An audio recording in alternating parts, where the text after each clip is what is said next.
Alright, so quick open skip controls whether the task quick pick is skipped when there is only one task to pick from.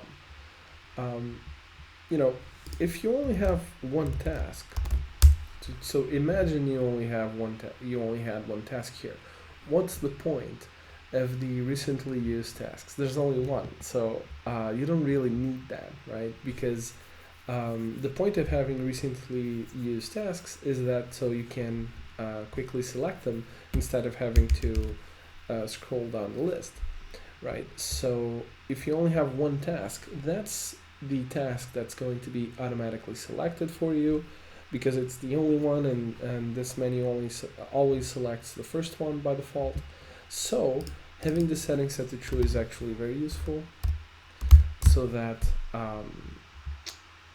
you